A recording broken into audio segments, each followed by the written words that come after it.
Today's episode is sponsored by Decido Apparel Company. Decido's shirts and apparel will not just cover your ugly body, but they'll make you look good and maybe even help you strike up an uncomfortable conversation, and you know how I feel about those. With grabbing designs like Where's the List, Operation Northwoods, Fetterman 24, Branch Davidians Should Have Never Stopped Shooting, and my personal favorite, Stanley Kubrick's Apollo 11, Decido shirts will have you opening up valuable conversation doors and building culture one wear at a time. Check out all their designs and support this incredible company now at Decido.com. That is DSYDO.com. Get it. Today's show is sponsored by libertarian conspiratorial fantasy author Jack Casey. Whether you're looking for a 3-book fantasy sci-fi epic of love, death, and dystopian civil war like the Royal Green series, or just looking for a quick, dark, comedic cultural commentary tale about a transsexual slayer of COVID regime vampires, like his latest book, WVW, Jack Casey Books will keep you adequately entertained and pondering the universe to your weird little heart's content. He's the Ayn Rand meets Stephanie Meyer meets somebody who actually writes entertaining books with his own unique little downer-esque flair. Find out more about Jack Casey Books at the aptly named jackcaseybooks.com. Once again, that is jackcaseybooks.com.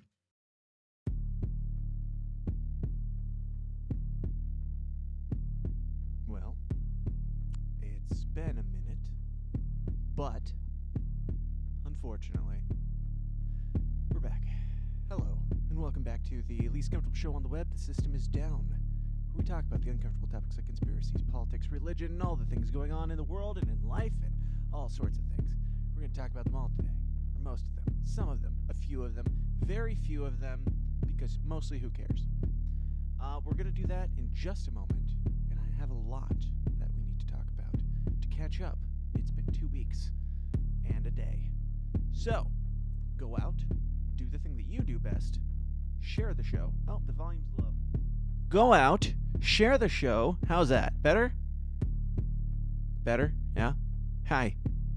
Go out, share the show. We're going to kick it, and we're going to do the thing that we do, because we're back. Let's party.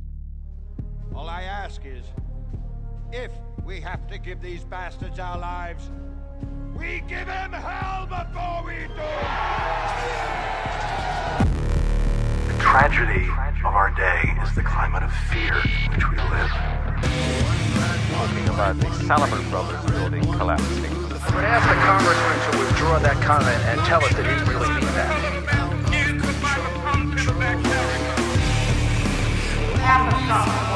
What I call nastiness or I don't know what I said.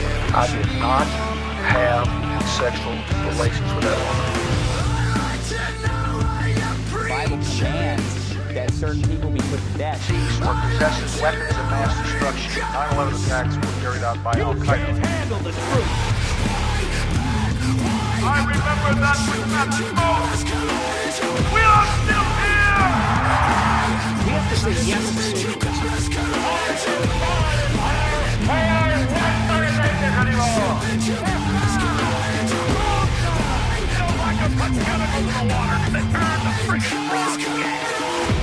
Glad you want to know tomorrow. It's a big club, and you ain't in it.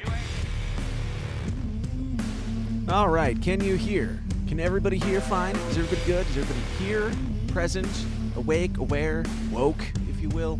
Danielle says she can't hear anything. There is a little bit, I'm pretty sure if you're watching this on YouTube, there's a little icon that has like a audio sound. That's the mute button. Press that, it comes right back on typically. Danielle says, I feel like a live concert. It feels like a live concert every time. Yeah, except you just said you couldn't hear anything. Anyway, whatever. Hi guys, welcome, and thanks for being here. We're gonna talk about some stuff. Now, so many things. Was gone last week, and didn't feel like doing anything. Some shit's been going on in life and whatever. We're not going to get too deeply into that today, but some things have been going on. And yeah, just sorry for not being here. But after I came back and started getting back into, hey, let's do this mode, I was like, you know what? I haven't really been paying attention to the news. What's been going on in the world? And then I looked around and I was like, oh, it's just kind of the same fucking thing as what we've been talking about for the last, 2 years.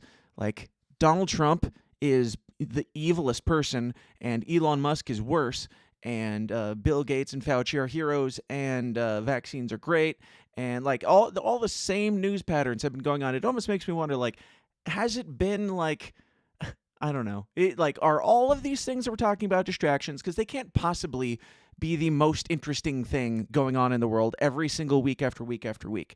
They can't possibly. I don't care what Elon Musk is doing. I don't even care about the Twitter file leaks and stuff like that. I mean, great if you're putting stuff out there. We're going to get into all that, by the way. Well, maybe not even that much. There's a lot of stuff that happened 2 weeks ago that aren't even in the news now. We just have a replacement of that with something else about these people. But it's very odd to me. And it's like, why? I don't know. How is it possible that there's absolutely nothing else in the world that's going on that makes headline news other than these 5 elitist assholes that are, God's gift to humanity, or they're the devil incarnate. Anyway, before any of that, I have to remind you guys about my favorite thing in the world, which is you guys in the Downers Club. People like RJ, JC, Justin Savoy, Silas Lane, Joey Ferguson, Adam Choit, Donald Villa, Leah Ann, Ryan, Alex, Catholic, Alex, Gigi, Keith, Lauren, ZD, SDG, Javari, Joe, Derek, Tim, all the people. Get in there, do the thing, get on that list, and possibly have your name read incorrectly. Man, why are my lights so blue behind me? Get your name read possibly incorrectly on that list. And, yeah, you'll also be supporting the show because, as you may or may not know, YouTube hates me, and they demonetized me before I ever tried monetizing, and now they won't let me. I think I now have, I didn't used to have this, but I think I now have received the opportunity to ask them to, hey, please go and check, make sure you made the right choice on that whole, demonetization thing. I think I have the option to do that now. I don't know when that came back because I didn't have that for the longest time, but I think I have it now, and I'm not going to. I don't think. I don't know if I can still play like victim here and say that Patreon's the only place if I'm not willing to try to make money on YouTube. But at the same time, YouTube also hasn't kicked me off of their platform in a good while. So there's a part of me that's like, yeah, it would be great to get super chats and stuff like that going. But at the same time, as soon as I do that, I am pretty sure they're going to start paying a little bit more attention to me than they do now. So if you would like to have this stuff, if it's more important to you for me to not filter myself in any way and just speak freely, even here on YouTube, as much as I possibly can get away with, if you like that and you would prefer that more than the self-censorship in order to try and make money on this platform, please consider supporting at patreon.com/The System Is Down, and you will not only be supporting, but you'll be getting bonus content every single week, more weird, more raw, more offensive, more weekly content. And by weekly, I mean as weekly as I possibly can. I'm only human. Just know I don't take, in 5 years, or however long I've been doing this, I don't remember the last time I took a week off. I don't remember. I think the amount of times that I've taken a week off have been like 2, maybe 3 in all this time. And even with that, when I was gone last Wednesday, we still did 2 scoops on Tuesday and Thursday. So, yeah, you probably didn't even notice that I was gone, but I was, and I'm not now. Anyway, let's talk about news. And of course, we have to start off with the good news. The good news. Oh, by the way, we are doing an after party after this show. Got a whole bunch of fun stuff planned for that. So be there at patreon.com/The System Is Down immediately following this conversation that we're about to have with myself. Okay, so we always start out with the good news because I like to get the good news on the table. Get it out of the way, set the stage, leave you wishing that there was, that I don't know, that the world wasn't so great. To mentally prepare you for all the downtrodden news to follow. But today, I usually say it's good, and then it ends up not being bad. This is the best news that I've ever gotten, possibly in my life. And I have 2 kids, mind you. 2 amazing kids, and this is better. This is just better. This happened, so it started yesterday, and I couldn't have gotten a better Christmas gift. You probably know what I'm talking about. This is just my favorite thing in the whole wide world. So it started yesterday when Donald Trump came out and posted this on his. I like how we only consume Donald Trump information on Twitter, but it's through Truth Social.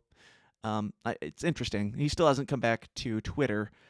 his account's there, but he's not utilizing it because I guess he's trying to make some sort of a point. And he is kind of making that point by posting things on his platform and still it trending on Twitter for it. That's, I mean, I don't use the platform, and if I did, it would only be to follow Donald Trump. So it's interesting, for sure. But he posted this. It says, America needs a superhero. I will be making a major announcement tomorrow. Thank you. Let me play this little clip here. Now, this clip... I gotta admit, it's only 14 seconds long and it's pretty cringy. Let's watch. America needs a superhero.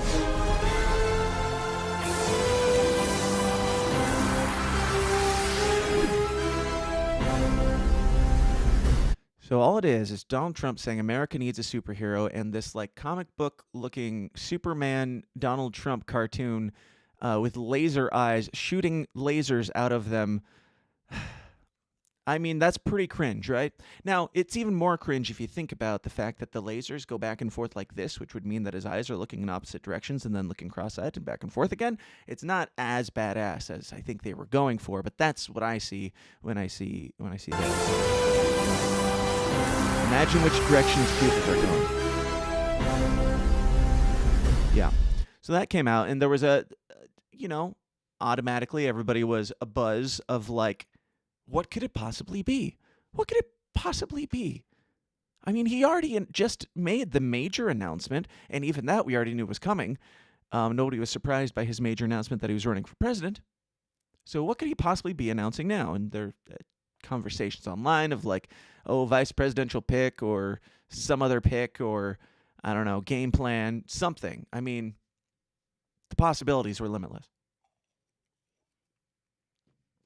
But for all these amazing ideas and amazing possibilities that I had in my mind, I never, ever could have predicted that it was as amazing as Donald Trump NFT trading card superhero cards. Oh my God! Hold on. Just all the sounds, all of them. Nazi fags. So Donald Trump on Truth Social posted. This is the major announcement that he decided that his team, I'm sure he did not make this choice, but he obviously had to sign off on it. So they posted a mini trailer about a major announcement, and then the major announcement is, my official Donald Trump digital trading card collection is here. These limited edition cards feature amazing art of my, that's way too big, of my life and career. Collect all of your favorite Trump digital trading cards, very much like a baseball card, but hopefully much more exciting. Obviously, much more exciting. Yes.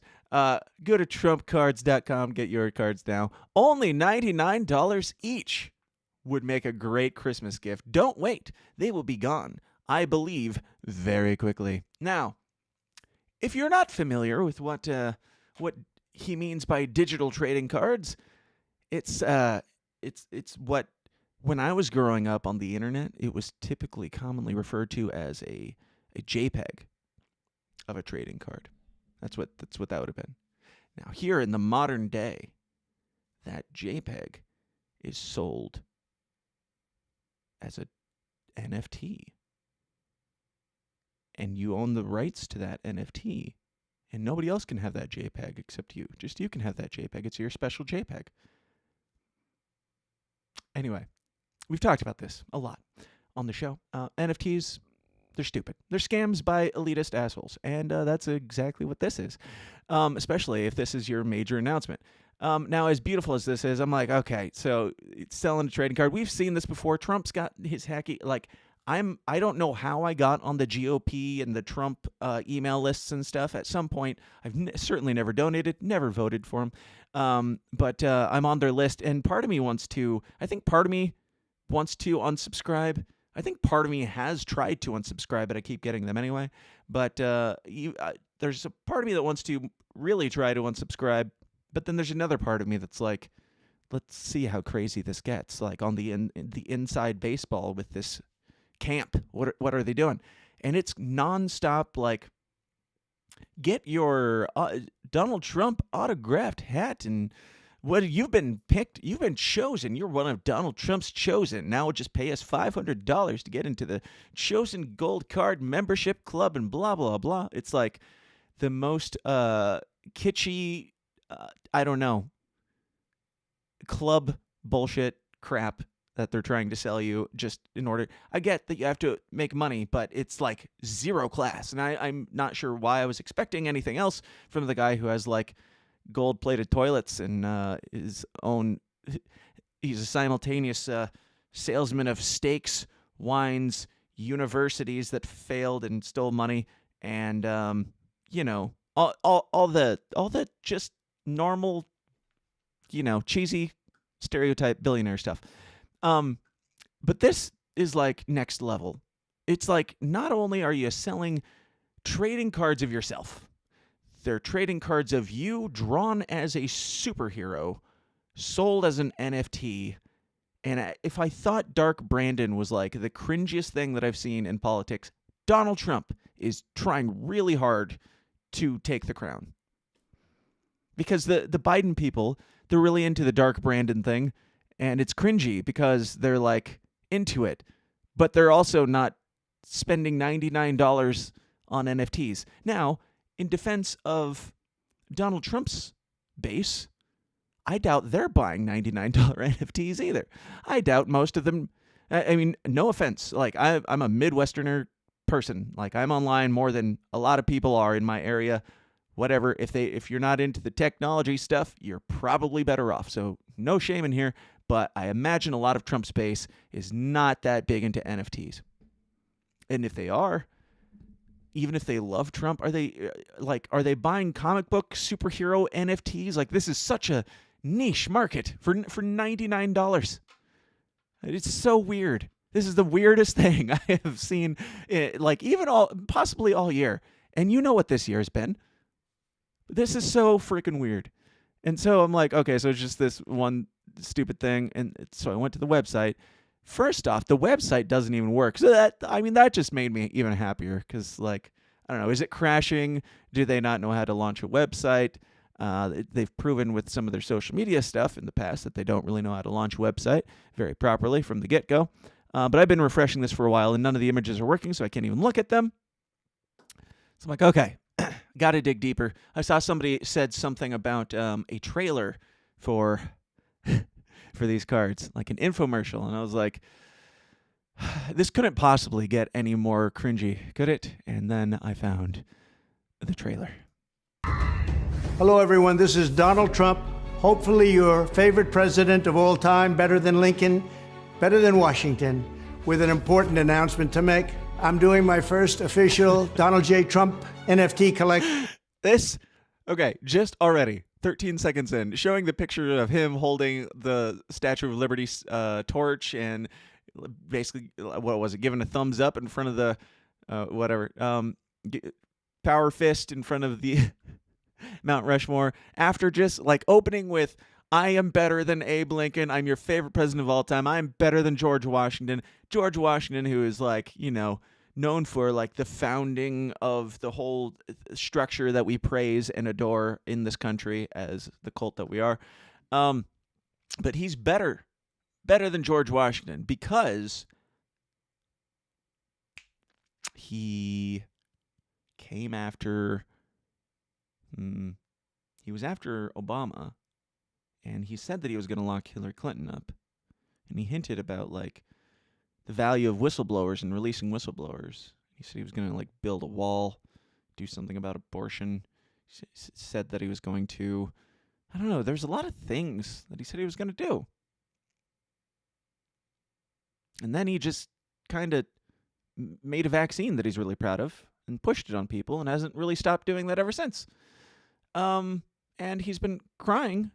Now, as I've said many times, I think Donald Trump got done dirty, yes.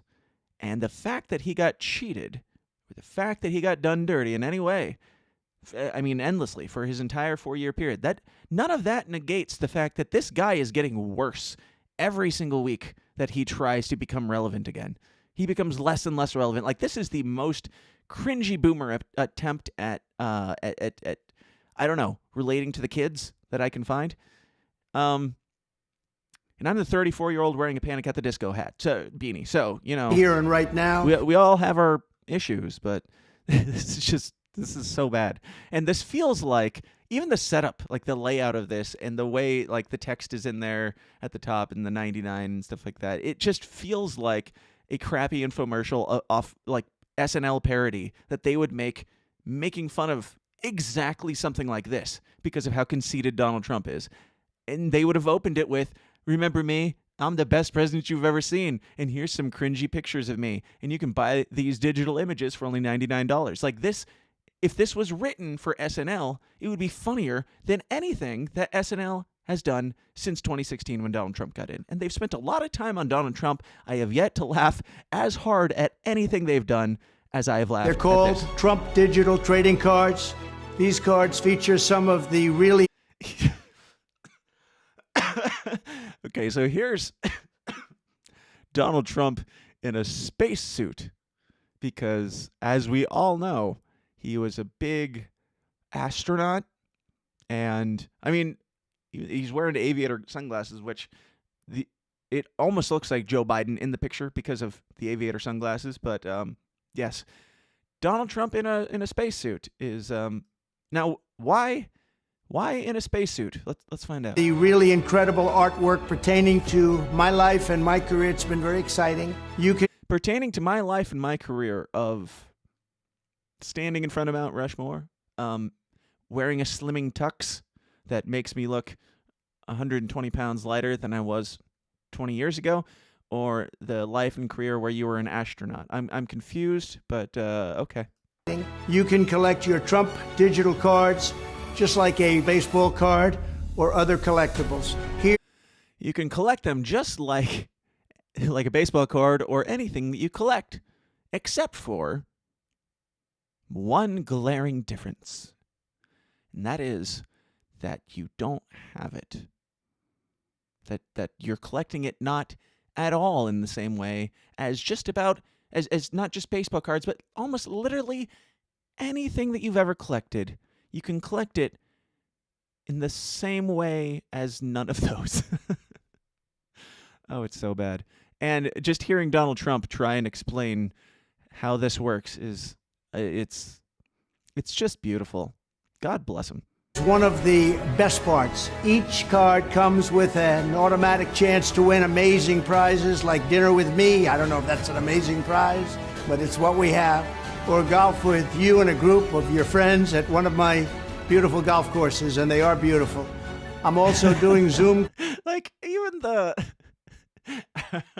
with me, dinner with me, I don't know if that's an amazing prize, on these beautiful golf courses, and they are beautiful. Like, it sounds like a joke. And now, I understand that Donald Trump likes a good troll at times, but this... Okay, so for all the claims of, like, 3D next level chess or whatever the hell the QAnon folks were all into, this is, like, if this is a troll, this is, like, next level. Like, I don't know if I love him because of this or if I hate him because of this. I think it's hate. I think it's mostly hate, but I love that this exists in the world, and I love that he is putting himself on display as the desperate individual that he's seeming to be more and more as the days go on. But I'm kind of in. I kind of want one. If it was a tangible card that I got and it was a collector's item for $99, I would buy one because I want to have that piece of history. I don't want to support him. I don't want to pay the $99, but I do want to, like, if I'm going to do it as the troll thing that it is and buy it ironically or whatever, I got to have something. And I can currently screen grab any of these and print them off, and I will have more of a collectible or something that's more collectable for me than what he is selling you for $99. But you can get a gold package and possibly eat dinner with Donald Trump, and maybe you'll get to, I don't know, wave in his general direction at a rally or something. A one-on-one. My official Trump digital trading cards are 90. And so much more. We're doing a lot. Can't really talk about it right now. The specifics are a little hazy because it's mostly bullshit, but we're doing a lot. Here's me riding an elephant. $9, which doesn't sound like very much for what you're getting. Buy one and you will join a very exclusive community. It's my community, and I think it's something you're going to like, and you're going to like it a lot. They also make perfect gifts. So you can buy them with your credit card or crypto. All you need is an email address. Go to collecttrumpcards.com and buy your Trump digital trading cards right now before they are all gone, and they will be gone. This is my first official Trump trading card NFT collection, and you get a chance to meet me. Go to collect.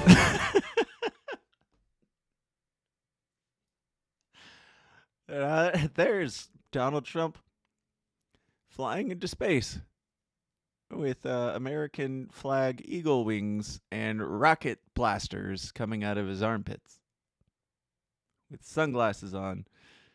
I mean, that one, I want that printed and framed because it's almost like when he stared into the eclipse with his squinty eyes. He's like making that face, but he's got sunglasses on this time, so he's at least playing it safe. Yeah, that is beautiful, and this is just the gift that keeps on giving. I need their website to work because I need to go screen grab all of these and print them all off and make like wallpaper out of them for the studio. Cards.com right now, and remember, Christmas is coming, and this makes a great Christmas gift. No purchase necessary. Void where prohibited.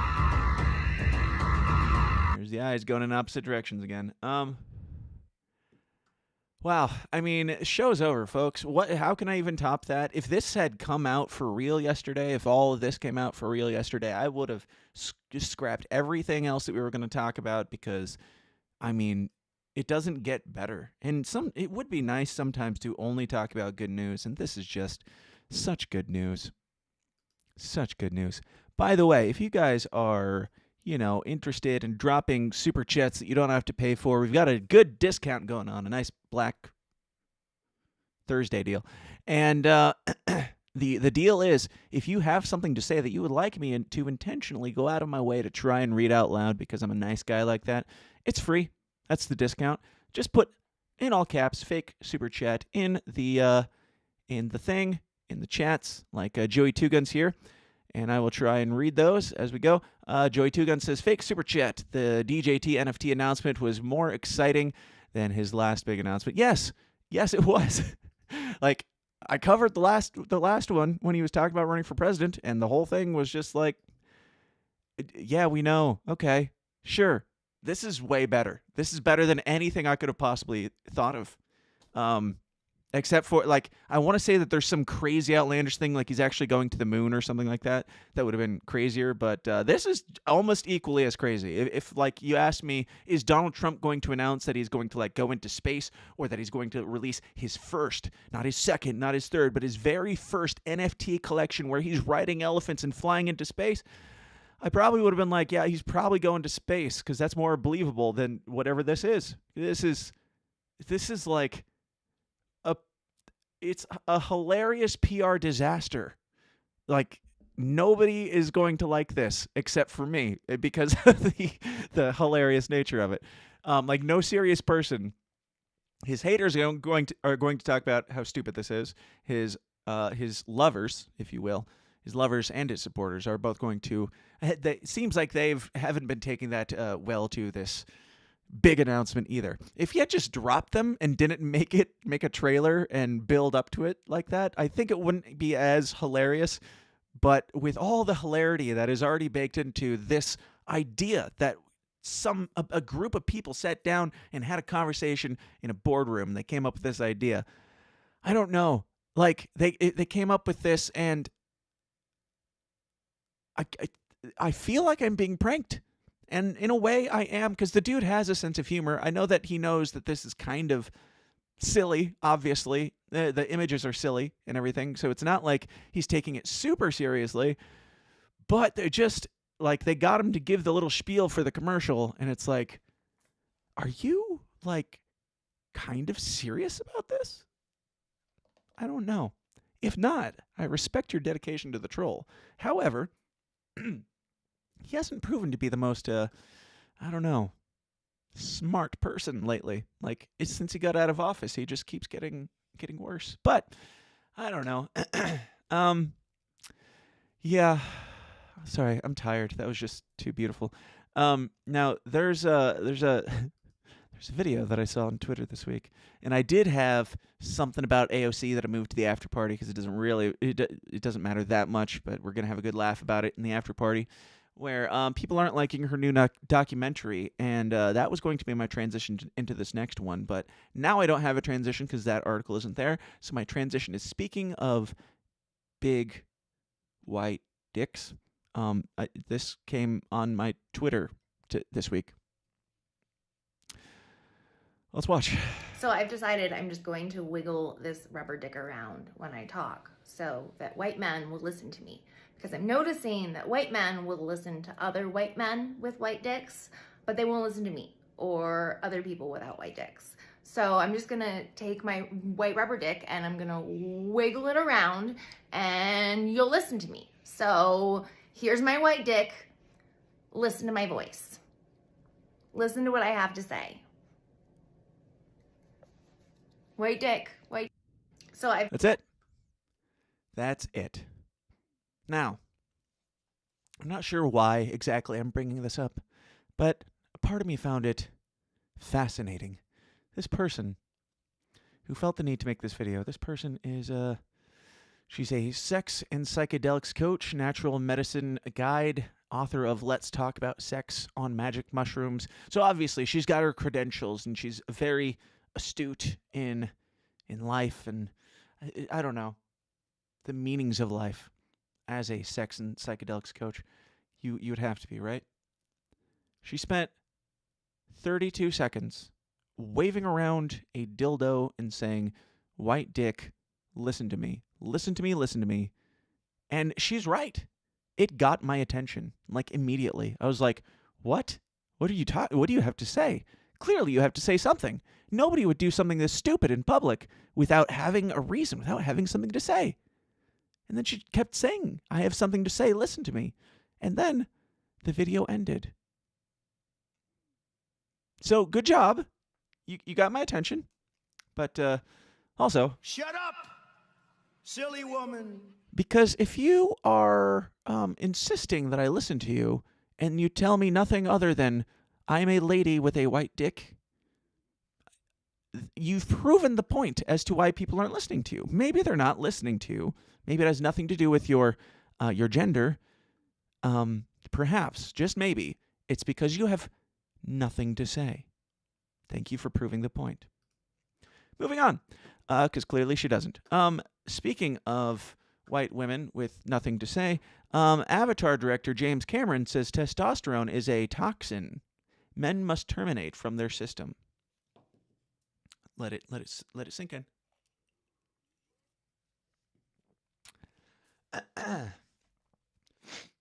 Testosterone is a toxin that men have to terminate from their system. James Cameron, the guy who made like a bunch of action movies. I mean, sure, he made like the Titanic and stuff like that, but he made like some of the Alien movies, some of the Terminator movies, manly movies. Not only that, James Cameron isn't known for being the least toxic person in the world on set. He yells a lot, and he's very egotistical. So maybe this is just a comment on his own shitty behavior. I suspect, this is just me, but I suspect maybe since Avatar 2 is coming out and he's back in the spotlight, perhaps he wants to, I don't know, separate himself, distance himself a bit from some of that old shitty behavior that would probably get him canceled in today's stuff. Get ahead of the story before the inevitable story comes out, which is what this seems like. But, yeah, very, very, what's happening with my mouse? It's not working. Yeah, retarded. But, quote, "A lot of things I did earlier I wouldn't do career-wise and just risks that you take as a wild testosterone poisoned young man." Sorry. Cold. Got the phlegm. So it happens. Poisoned young man. I always think of testosterone as a toxin that you have to slowly work out of your system. Yeah. James Cameron. This is from thepostmillennial.com, by the way, so you know it's legit. James Cameron, writer and director of such films as The Terminator, Terminator 2, True Lies, Aliens, and Titanic, said that earlier in his career, he and his work were poisoned by the toxin that is testosterone, while promoting his environmental activist Agitprop Avatar sequel due to blah, blah, blah. Okay, so I've been noticing, I'm a conspiracy guy, whatever. So I do, and got a bit of the tist brush, the spectrumness, and I notice patterns and things, and perhaps that's why I'm a bit of a crazy conspiracy individual, because I see things that they kind of go together, but they don't necessarily have to, and I'm kind of open-minded, try to be humble about stuff, try to not take things at face value, for better and worse. But when I start to see things line up in such ways that it's hard to ignore, I'm just here to point out some threads and things, because it seems like lately there's been a bit of a, I know we throw around the word agenda a little bit too much, but it seems like there's an agenda, and there's a lot of people who are like, oh, it's a race agenda, or it's an anti-white agenda, or it's a trans agenda, or it's an anti-trans agenda, or it's a this agenda, that agenda. The grand theme that I've been picking up on, not so subtly, over the last several years, is that the agenda has nothing to do with trans or not trans or black or white or blah, blah, blah, racism or not racism. It has to do with humanity. It has to do with anti-humanity, more so, and elitist people that seem to push different elements of different agendas that just look at some of the things that are going on and think, is that something that increases the health, wealth, and well-being of humanity? I know it says it does because it's anti-racist, or it's anti-transphobe, or it's anti-this or anti-that. Grand scheme. Does over-encouraging people into transgenderism and things like that, or out of their evil poison of testosterone, does that make for more humanity or less humanity? And does it make for healthier humanity if you really dig deep enough? Is telling all men that they're filled with an evil poison, is that really pro-humanity? Is that James Cameron being his most empathetic to humanity, or is it leading to a diminishing population?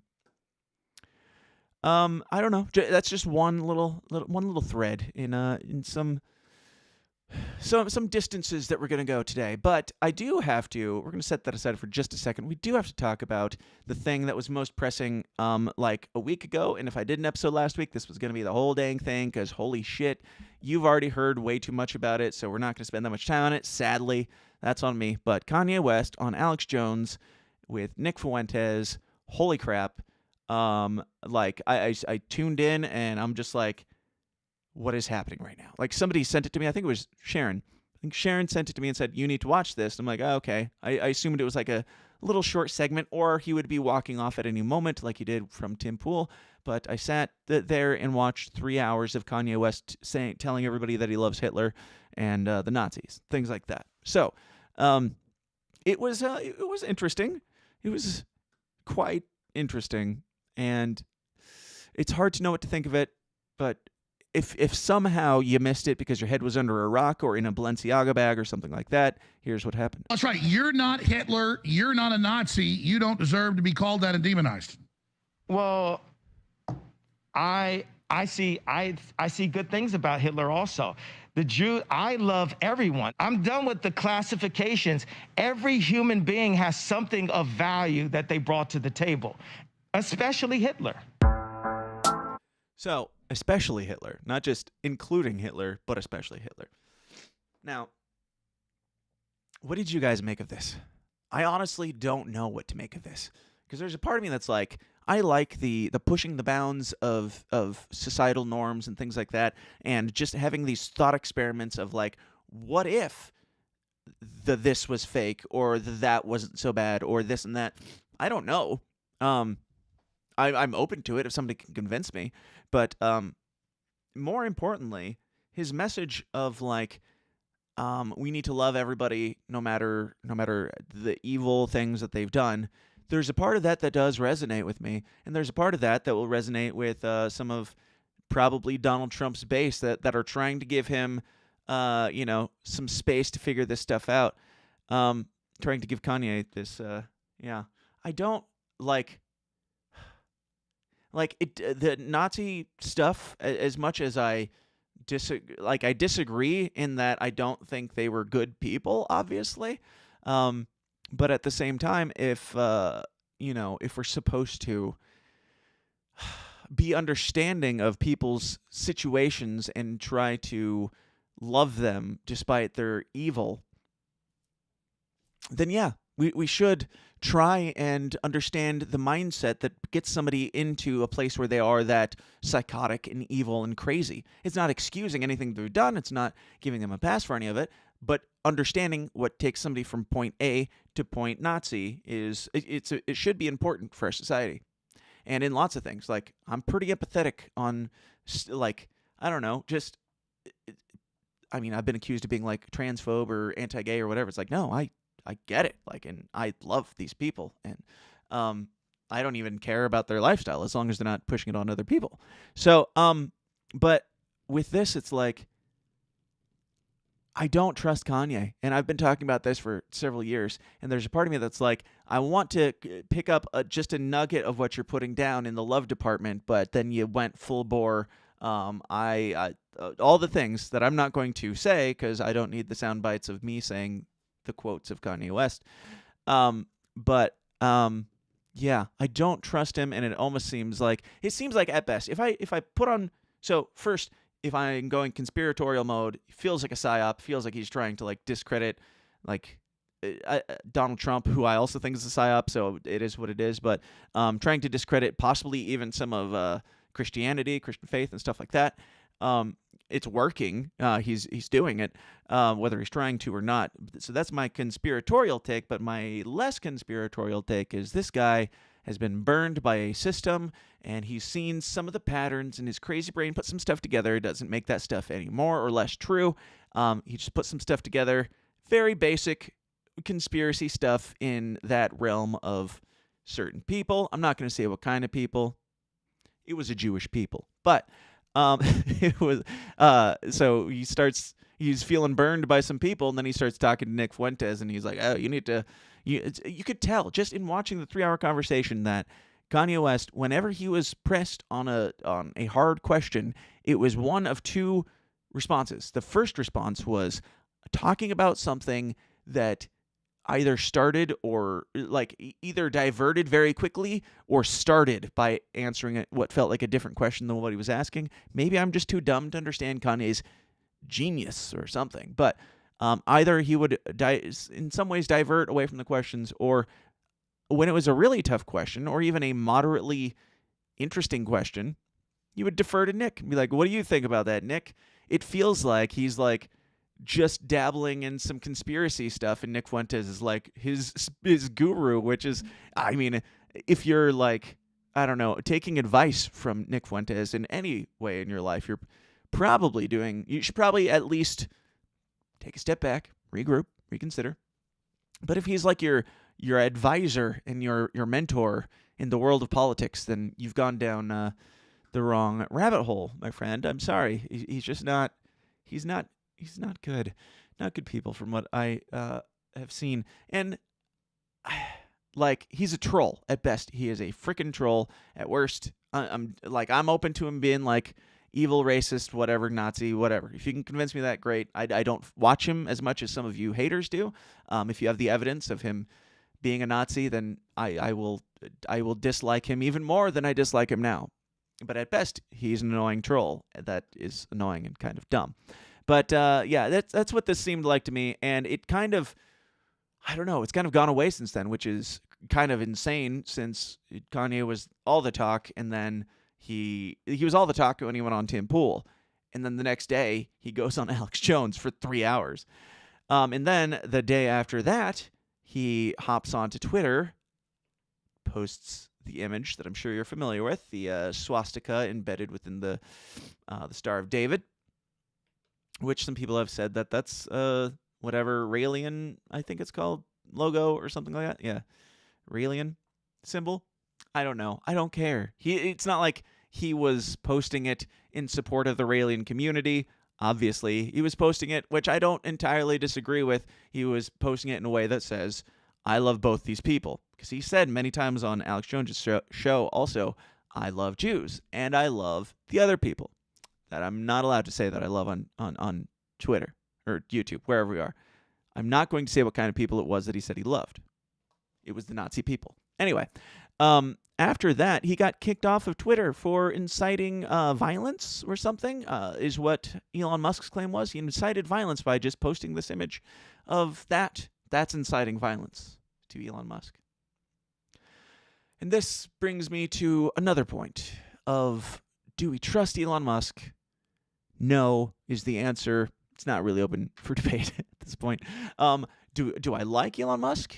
Yes. I find him just as entertaining, if in more entertaining at this point than Donald Trump. He's done some good. He's done a lot of things that, at best, least conspiratorial, Elon Musk is a wealthy, elite guy who does not believe in free speech and will tell you that he does so that he can convince you to support his thing, and then he'll remove you when you post something like a Raelian symbol. So, yeah, that was concerning, because it's like, can you please explain how that is inciting violence? And after that, Elon Musk was heard saying as follows, which we'll not play, obviously, because it's Twitter, but let's try it here. Here we go. That's not actually legal. So the question is, what is incitement to violence? And I think, posting swastikas in what is obviously not a, good way is an incitement to violence. I personally wanted to punch Kanye, so that was definitely inciting me to violence. So, Kanye West posts a logo for a business, basically. A business, regardless of how you feel about this business, whatever, or what that business stands for. He posted a logo. And Elon Musk said it's inciting violence because it made him want to punch Kanye West in the face. Which some could argue is a bit of an incitement to violence. Because if Elon Musk is like telling his millions and millions of followers, hey, this guy deserves to be punched in the face, who's to say that I'm not saying that he's responsible if somebody did that. What I'm saying is that's more of an incitement to violence than Kanye West's incitement to violence. Kanye West's main, regardless of how you feel about his stupid takes on certain things and certain people and stuff like that, his main message was trying to be about love to some, in some way in his addled brain. He wasn't trying to be mean-spirited or evil. He was trying to, he was being shocking, whether he was intending to be or not. Obviously, it wasn't that much of an accident, but, yeah, no incitement to violence from Kanye. Possibly, more arguably, Elon Musk had more of an incitement to violence in his response to Kanye's incitement to violence. But Elon Musk is an elitist prick who does some great things. One of those things that he does that aren't so great is when he did. In ways, he's acting exactly like the old guard of Twitter.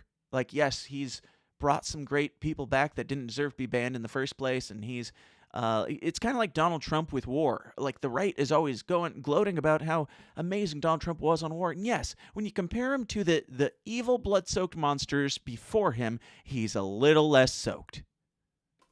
And also kept us in a bunch of wars and kept a lot of shit going. So he didn't start a lot of new. And he might have tempered some things. But, yeah, it's not exactly praiseworthy, other than you were less terrible. Slightly less terrible. And Elon Musk, I think he's much less terrible, or he's quite a bit less terrible than people of the past that had kicked off friends of mine and things like that. he's brought back on some controversial figures, which I appreciate because that is more in the direction of free speech. But if things change, if the rules can just change based on how Elon Musk is feeling at the time or his concept of morality, then is it really any different? Like, the only difference is that your personal moral views align a little bit more with his personal moral views. That's the only reason why you like when he kicks off certain people and you don't like it when Jack Dorsey kicks off certain people. It's like, okay. Well, it's hard to praise all that much. And we'll talk a little bit more about Musk later. But also right after the Alex Jones interview, Milo Yiannopoulos bailed. I noticed that he wasn't there for the thing. That was like right after the Tim Pool thing where he was there. He bailed, and apparently it's over, like, I don't know, some spat between him and Fuentes or something. Which is, I don't know, unfortunate because he was the most interesting of the three, in my opinion, to see where he took this thing. And, like, if he got all fun and old school flamboyant troll Milo with it, that would have been fun. I mean, he's tried rebranding himself from flamboyant gay troll to, like, straight white intellectual, and it's like, it's just not the same, man. But, yeah, he's probably off with Marjorie Taylor Greene or something. They're making little troll babies. But, yeah, he left, and that's just an update. I don't really care to dig into it that much more. Drama between them, at least to some degree, it would seem. Any thoughts? If you guys have, like, as I said, I've been kind of off the reservation for the last week, so if you guys have any updates on, like, this or anything else that we're talking about, feel free to send them my way at dan@tsidpod.com. That is the place to email me the emails. You can also, we're not done here, so don't get excited. We're not even halfway there, I don't think. Maybe we are. I don't know. But, yes, you can also send me Christmas gifts at P.O. Box 84, Aledo, Illinois, 61231. Now, we are going to get into a break here, but before we do, I have to remind you guys about this thing called COVID and vaccinations, because you might have forgotten about COVID. It's probably a little bit harder to forget about the vaccines, and I'm just like, this has nothing to do with those things, obviously, but before we get into this short break, I just wanted to give you a little sneak peek on some of the things that some of the threads we're going to be piecing together in the world today. Okay, we're ready. You ready? Yep. You don't want to watch that hand because he might break one. 1, 2, 3. Yay, buddy. 1. I know. Oh, it's okay, honey. It's okay. They're almost done. They're almost done. They're almost done. One more. Almost done. All done. All done, little man. You did good. Yeah. And those are just the normal ones. They're just the fun, normal baby shots. Seems like a good place to promote some tinfoil hats. We live in a new age, and it's time for us to upgrade our tinfoil hats. Operation Tinfoil is a freedom-focused small business and trusted sponsor of this show. Their super comfortable new line of beanies and baseball caps will not only crown your skull in style, but each of these dome defenders is lined with a silver mesh that blocks up to 99% of EMF radiation from cell phone towers, Wi-Fi, Bluetooth, and yes, even 5G. We don't know what EMF radiation does to the brain long term, but neither do they, so don't be their guinea pig and don't wait around to find out. Get your stylish tinfoil hat of the future today at gettinfoil.com. Use the promo code SYSTEM for $10 off your order. Again, that's gettinfoil.com. Use the promo code SYSTEM for $10 off your order. Today's episode is sponsored by Astero's Cybersecurity Services. These days, organizations of all sizes are targets for cyber criminals, disgruntled employees, or even nation-state attackers. Astero's performs cybersecurity services providing expert guidance to help organizations defend against threats and protect their data. Astero specializes in penetration testing, where they perform ethical hacking on networks, web apps, or organizations as a whole to simulate what an attacker would do and plug the discovered holes before anyone malicious finds and exploits them. Asteros also specializes in vulnerability management, security awareness training, phishing simulations, cloud security audits, compliance readiness assessments, and much more. As technology expands, it becomes easier and easier to run a business, but if your security is not growing along with your company, then you're going to run into problems. If you don't personally have a company of your own, definitely pass this information along to someone who does, because for a limited time, Asteros is offering companies an attack surface audit completely free. Let Asteros discover potential entry points to your network and how susceptible your company or organization is to cyber attacks. To learn more and to take advantage of this essential offer, just go to asteros.com/free. That's Asteros, ASTEROS.com/free. All right, there I am. Hey, here I am. Hello. Welcome back. We've got more. Don't you worry. Now, perhaps you've noticed some people dying suddenly here and there, just of normal things like sudden adult death syndrome and blood clots and climate change and things like that. You know, child heart attacks and such. Normal stuff. This next thing, I've been told that this is a conspiracy theory and that there's absolutely no validity to this. And I tried digging a little bit, and then I was like, I don't care. I don't know if this is true. You decide. Do your own research. I'm just going to tell you what the crazy conspiracy theorists have said. From the expose, expose-news.com. The secret CDC, by the way, again, this is a crazy conspiracy theory. Secret CDC report reveals at least 1.1 million Americans have died suddenly since the COVID vaccine rollout, and another government report proves the COVID vaccines are to blame. So there's this alleged secret, which I mean, that does make me a little skeptical that it's a secret CDC report that came out. If you've got any information on this, of course, some people on the my side more so tend to believe this just based on face value, whichever. Less faith value than the people who insist that this has to be fake, because nobody's ever died, and this is a safe and effective vaccine. Always has been, always will be. So, I did go check PolitiFact, of course, the arbiters of truth. PolitiFact.com, so you know it's legit, says they've got the article of since the jab rollout, 11 million, the same headline that I just read. No, 1.1 million Americans did not die suddenly because of the COVID-19 vaccines. A chart tracking deaths of blah, blah, blah, blah, blah, blah, features stuff. Secret CDC report okay. Got to read the headline 25 times before we get to the story. The Instagram post was flagged as part of Instagram's efforts to combat false news and misinformation on its newsfeed. By the way, the Twitter leaks, all that misinformation, all like the whole Hunter Biden laptop definitely doesn't exist. Not only does it not exist, but if you ever talk about it, you're going to be banned from existence as to the best of our abilities. It's true that it exists, and it's also true that they were doing that. They were trying to block it for the sake of election. Obviously. Anyway, keep that in mind moving forward. Just another thread to put in your tinfoil cap. Since the time when the U.S. Food and Drug Administration granted emergency use authorization for the jabs, more than 6 million Americans total have died. The Post said, of this, 1,106,079 deaths are considered to be excess based on the average year. Blah, blah, blah. We got that already. The claims trace back to the Daily Expose, a website that has published COVID-19 misinformation. I'm not super familiar with the Daily Expose, but if PolitiFact is saying that it's a website that published COVID-19 misinformation, I'm kind of curious if they're actually just based AF. Their article takes you to their other article debunking that article or something. So when you click on that they published COVID-19 misinformation, it takes you to that. Does this take you to the same spot?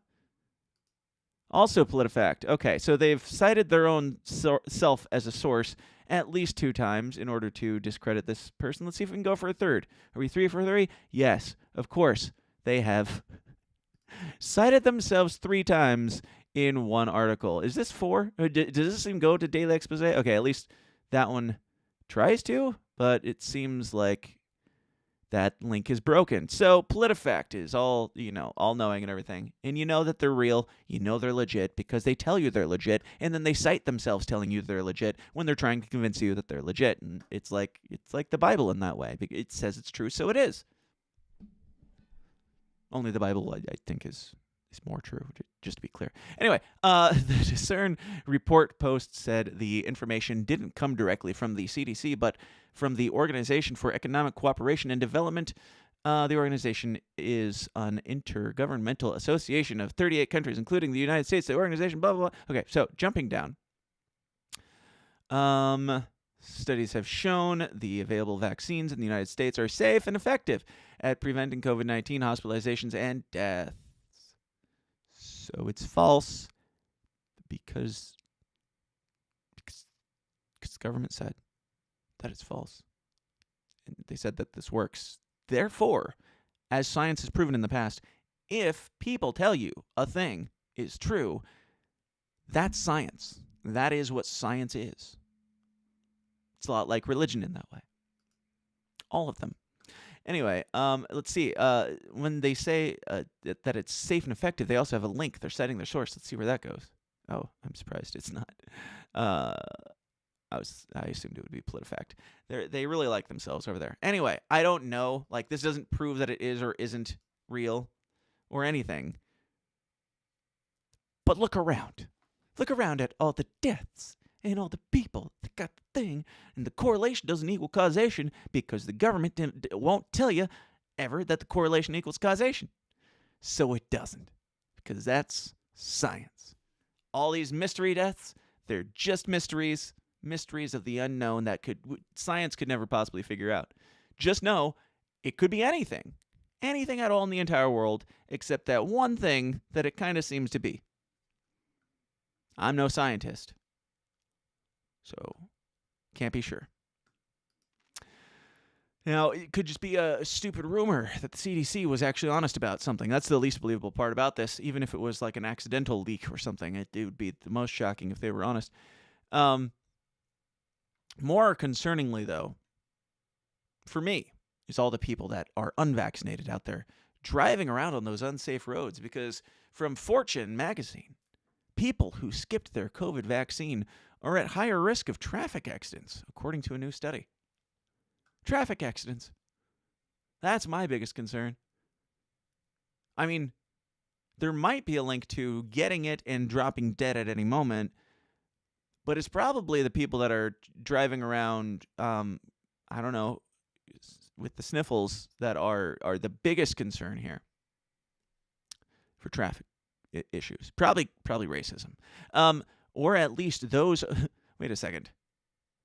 Okay, if you pass on getting the COVID-19 vaccine, you might be a lot more likely to get into a car crash.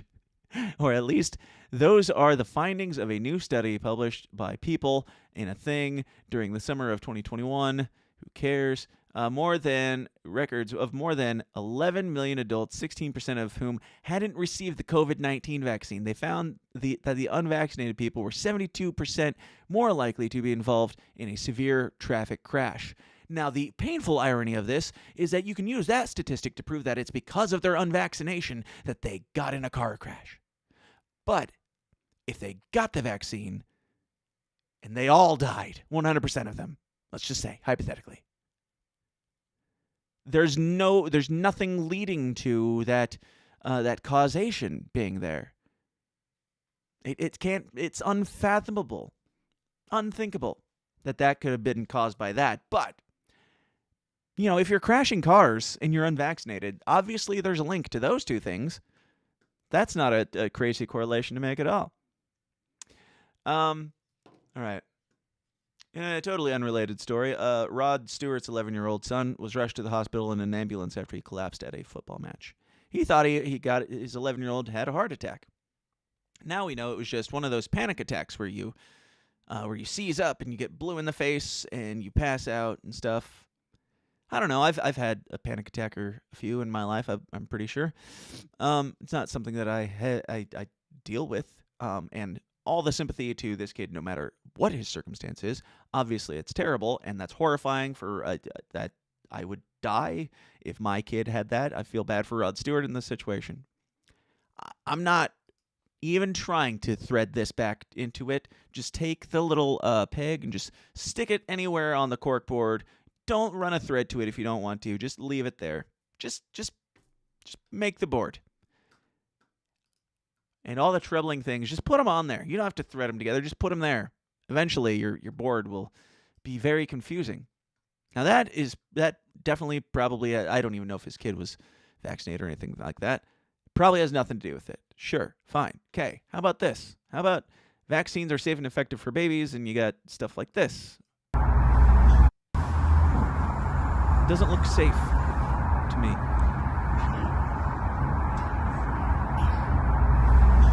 I have a hard time believing it's effective on the least susceptible community. The babies. The babies were the strongest amongst us, turns out, because all the rest of y'all were worse. You're bitches. But yeah, the babies were fine, but now we're giving them the shots, and they're getting little brown boobs on their arms. That's normal. Now, Fort Bragg, moving on, Fort Bragg lost over 80 soldiers from sudden and unexplained causes, according to naturalnews.com. So, it's legit. Sudden and unexplained causes. And then they stopped reporting on the deaths after June 2021. So according to this, it's been well over a year and a half almost, that they haven't even been reporting on how many soldiers that were all forced to get the vaccination. All of them were forced if they were staying in, and they stopped reporting on how many were just dying. Again, it probably has nothing to do with anything. This is just what happens in war. I mean, the struggles of war, sometimes you have to kill somebody. Sometimes you get killed by a stray bullet or an intentional bullet. Even worse, sometimes you get beheaded. And sometimes you just die in your sleep, because that's what people do sometimes. At Fort Bragg. I'm pretty sure. It makes sense if you don't think too hard about it. It makes a lot of sense. Let me go through some super chats here, some fake super chats. Again, if you got fake super chats, put fake super chat in all caps, and I'll try to get to them. Matthew Butts says, I'm very concerned about the consolidation of the world's food economy. Yes, I am also. Thank you, Bill Gates. He's doing the Lord's work. He's making sure we all have just the right amount of Soylent Green to keep the strong ones, or the satiated ones satiated, and let the weaker ones die off for his master race. Yes, it's going great so far.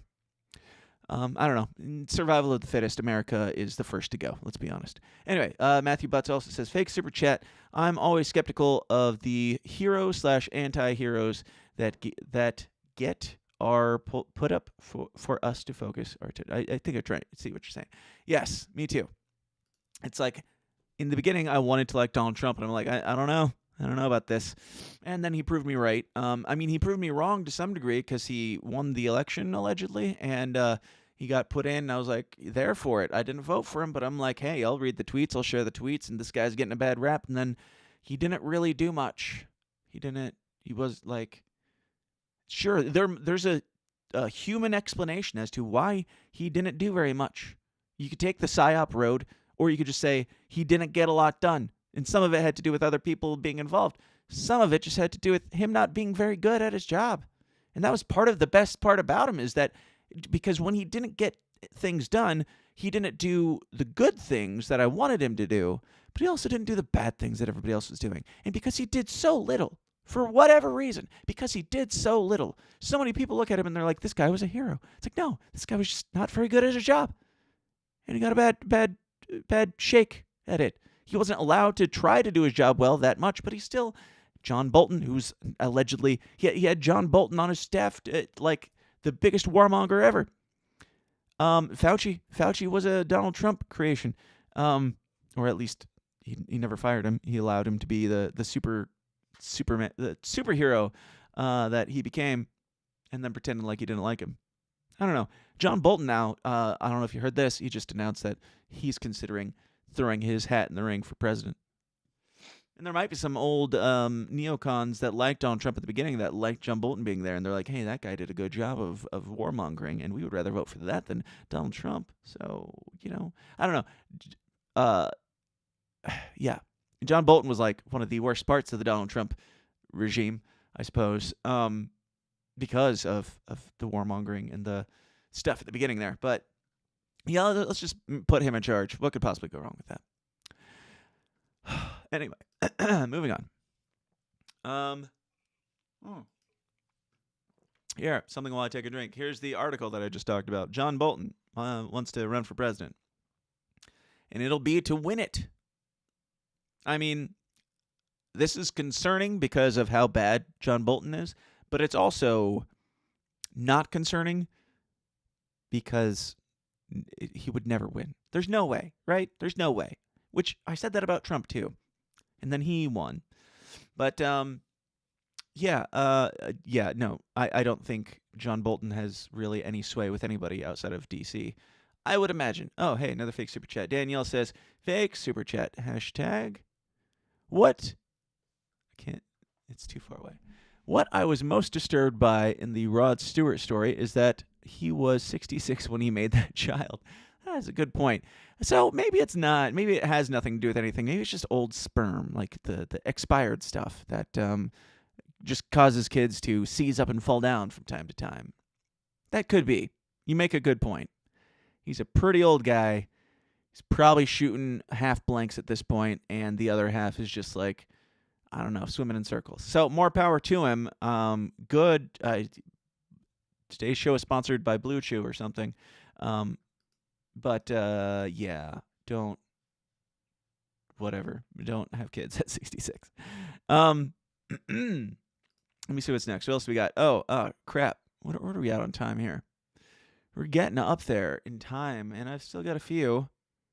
Where is the time on here? Things have moved. Every time I update this freaking program, things change on me, and then I can't figure out how long I've been going for, but I could look at the clock. All right, so a little over an hour. Cool. We'll give it a bit more.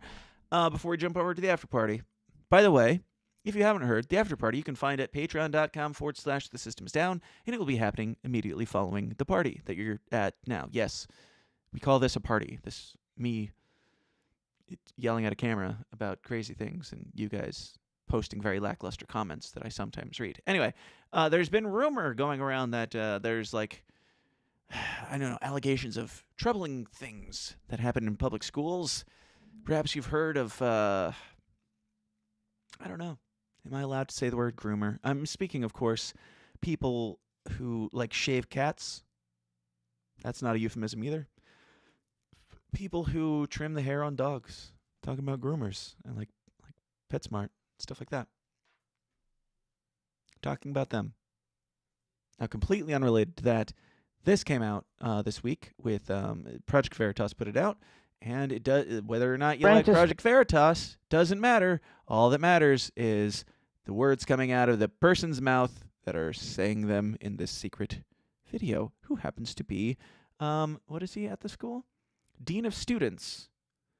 Dean of Students at, let's see, Francis W. Parker School in Chicago. So about 3 hours from me. This is the Dean of Students in a private conversation, how that goes down. I had like our LGBTQ plus health center come in. They were passing around butt plugs and dildos to my students, talking about queer sex, using lube versus using spit. Meet Joe Bruno, Dean of Students at the prestigious Francis W. Parker Private School in Chicago, which happens to charge $40,000 per student. They're just like passing around dildos, butt plugs. The kids are just playing with them. They're like, how does this butt plug work? How do we do, like, how does this work? That's a really, like, cool part of my job. Parents might be stunned to learn that Bruno's version of love and acceptance means handing out sex toys to underage students. So I've been the dean for 4 years. During Pride, we do a Pride Week every year, and I had like our LGBTQ plus health center come in. They were passing around butt plugs and dildos to my students, talking about queer sex, using lube versus using spit. Who is this? This is an LGBTQ plus health center came in to talk to my high school students. They're just like passing around dildos, butt plugs. The kids are just playing with them. They're looking at them. In the school? In a classroom. Wow. Yeah. While I'm sitting there. And we had a drag queen come in, pass out cookies and brownies and do photos. That's so amazing. And everybody's cool with that, like the butt plugs and the dildos. Nobody complains. No. I mean, if the parents found out, would they? No. It's queer sex. This is the drag queen. Catch that? If the parents found out? So he's fine with them finding out if they have to, but if the parents found out, it's just queer sex. That's why kids need to play with dildos in school and be handed out butt plugs and be talked to about the differences between lube and spit.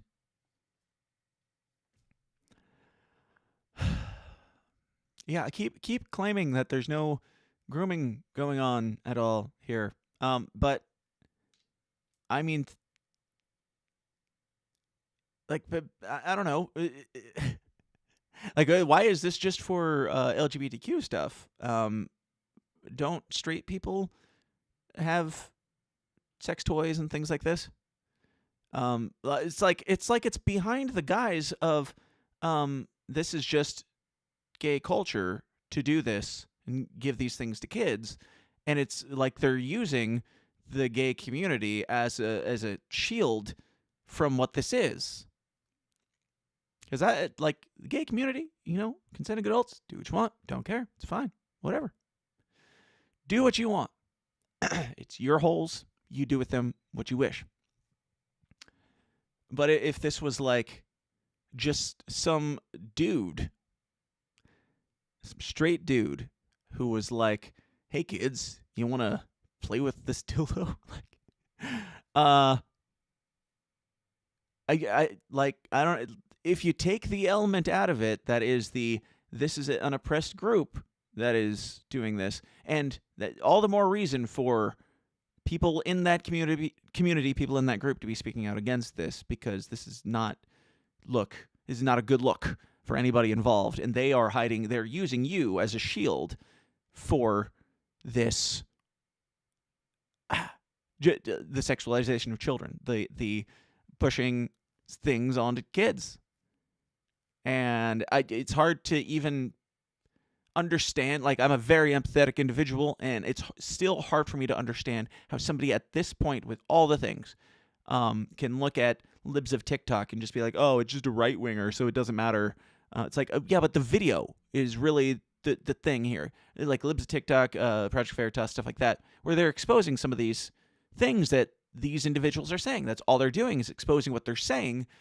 How can you look at that and be like, well, that's false because I don't like who's saying, or I don't like who's posting it. I don't like who's posting this thing of somebody saying something. So I'm going to completely ignore everything that's being said here and everything that's being done because I don't like that person, and I have a really hard time coping with what this person is saying in this video. So I'm going to ignore it, write it off as a right-wing conspiracy theory. Okay, refute it then. Refute it. Should this be happening? Is there justification for this? And like, I want to shout exactly what it is over and over again and say, is there justification for blank, but my kids are in the house somewhere? I'm not really self-censoring for the sake of YouTube. I'm self-censoring for the sake of not shouting dildos and butt plugs while my kids are in the house somewhere. But yeah, this is bad. This is real bad. And again, can't stress it enough. If you're in that community, if you love that community, if you love those people, encourage them to distance themselves from this, because this is bad. Like, it's not really up for debate. Sorry, like giving butt plugs to children and talking to them about spit and lube, and not telling their parents. Yeah, that's bad. It's just bad. Okay, like there are some things. I'm the open-minded, like, convince me guy, but you'd have a real hard time convincing me that it's just not objectively wrong to do that. Please don't try, because I don't care. Now, let's see. Sorry, I'm seeing if there's any chats. No fakes. No fake supers. Fake soups. Like Donald Trump, he's a fake soup now. Okay, from the New York Post, and coming out of that last one, I just found this to be a fun tie-in. So as that dean of students is handing out butt plugs to his kids, or to your kids, what's the word? Potentially. That's fine. And drag queens giving story hour to kids and, like, I don't know, making things weird. Sometimes their balls are hanging out, stuff like that. That's fine. But you know what's not fine? Kirk Cameron. Kirk Cameron is not fine. And I've had my beef with Kirk Cameron on this show many times, mostly because of his really bad ability, his inability to, like, do his job well, the whole acting thing, or like messaging, or anything that he does. It's really bad. It's like Kirk Cameron Saving Christmas. We did a review on that. It's probably in the Downers Club somewhere. You can go find it. I had a filmmaker on, and we did a full breakdown of Kirk Cameron Saving Christmas. So bad. Like, a 0% on Rotten Tomatoes, and it's even lower in my book. But I'm certainly no fan. But when Kirk Cameron comes out and he's trying to do a story hour in public libraries, and the public libraries won't have him in today's day and age, it's just like, put it on the board. Put it right up there with Christians are evil because Kanye West was on Alex Jones saying that he likes Nazis. Like, just weird stuff that's just, I don't know, man. Come on. You can have people who, like, strip for a living, going and talking to your children, clothes on or off. The whole drag thing is sexualized in at least some degree. It's not a secret. That's fine. Do that with kids, but not Kirk Cameron. And a part of me agrees with them because Kirk Cameron sucks, and I wouldn't want him around my kids because he sucks. But another part of me is like, what is going on here? So, this is from NewYorkPost.com. So, it's legit. Actor and Christian activist Kirk Cameron is claiming that more than 50 public libraries have rejected his applications to hold a story hour to promote his new faith-based children's book, accusing them of indulging the woke left. The Growing Pains star says he hasn't been Stop moving. Stop moving. All right, I'm going to click off the story if it doesn't stop moving while I'm trying to read it. The Growing Pains actor says he hasn't been given a story hour slot in public libraries, claiming that his publisher, Brave Books, has been told the messaging of his faith-based book, As You Grow, does not align with the LGBTQ welcoming institutions. So, sounds like he's probably saying something in there that is like, God made boys and girls as boys and girls, and then I'm betting that's probably the extent of his digging into the subject at all in this book. Which, go back, I don't know, 3 years ago, was pretty normal, a normal sentence, with most people, that there's limited options on the born away variety. Anyway,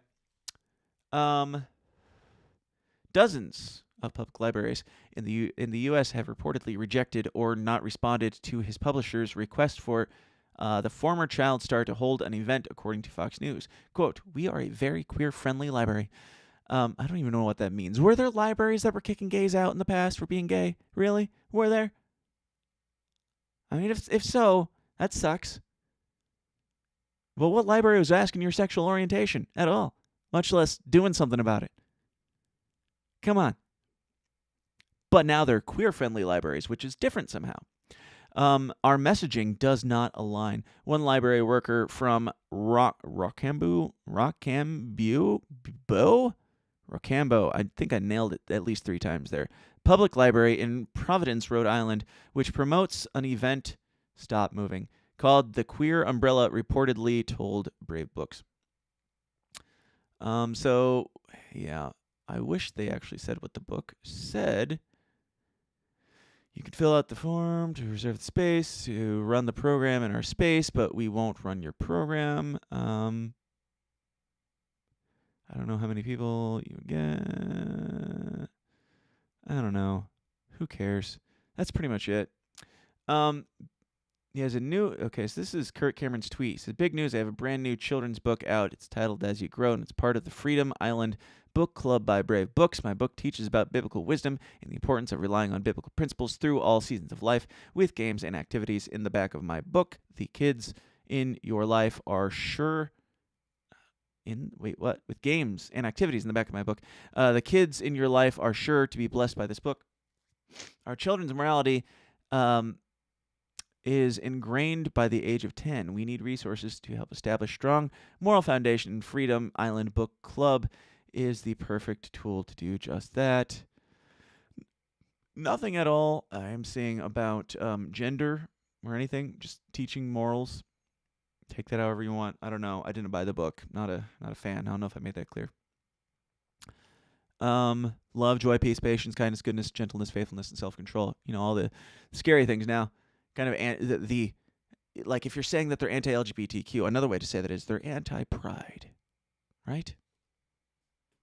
Like the whole, even homosexuality, just the whole pride movement is like counterintuitive to humility.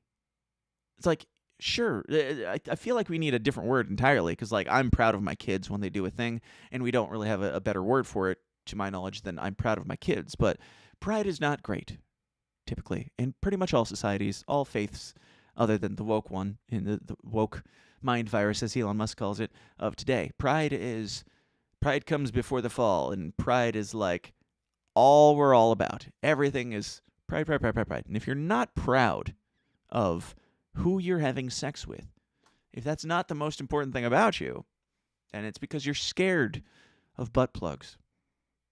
I think that's how it works. But like the precedent of just self-love is good and all, but also you got to grow at some point. You got to you should love yourself in some definition of the word love, but not in this you're perfect just the way you are, this whole acceptance of every bit of yourself, and you can't possibly, I don't know, get any better or worse simultaneously. It's like, okay, where's the room for growth if you're just perfect and if you're proud of all this and everything you do is great and you've got this, I don't know, you're walking around with an ego and then claiming victimhood. Now, I'm not just talking about the gay community or anything like that. I'm talking about people in general. Just the ego and the pride that social media and life and, I don't know, our culture has created. And it's just like, been noticing it a lot lately, and it's very, very troubling because, if you can't, you should love yourself and you should appreciate yourself and you should appreciate your flaws even. And you should also appreciate them enough with a humble mind to be able to look at them and work on them and work to be the better self that you could be for not just yourself, because fuck you and everybody around you that you matter to, everybody in your life that you love and that who loves you. It's not just for you to be better. It's for them. It's for this entire grand scheme of society. And I know that's very communist thinking, but I do, it's throw all the politics out the window. I do think that there's a greater point to all this, and the fabric of humanity is important, it's everything, basically. And we're all just, we're a part of it in some way, and there's something that we have to lend to that. But so much of us are just so in love with ourselves that we can't possibly see how we could be any better and be better suiting to our purpose in that fabric. And I'm rambling. We're going to talk about some more conspiracy stuff. It's just, I don't know.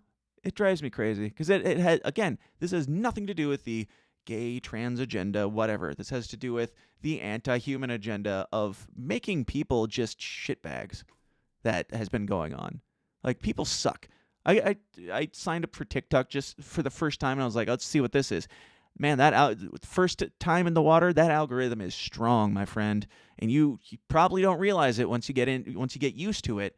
But if you go in and you don't tell it what you like and it's just there to figure it out, it's like the first thing that you wait like 10 seconds on, you're getting that nonstop for days. And I almost bailed on the entire thing.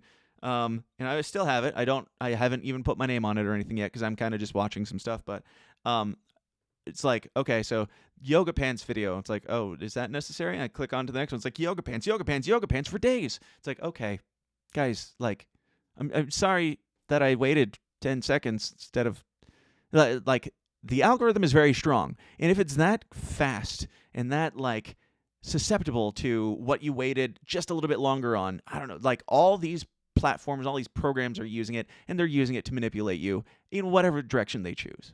Sometimes it's good directions. Sometimes it's to buy something that you enjoy and something that you appreciate. Maybe something that you need. But did you really need it? Did you really enjoy it? I don't know.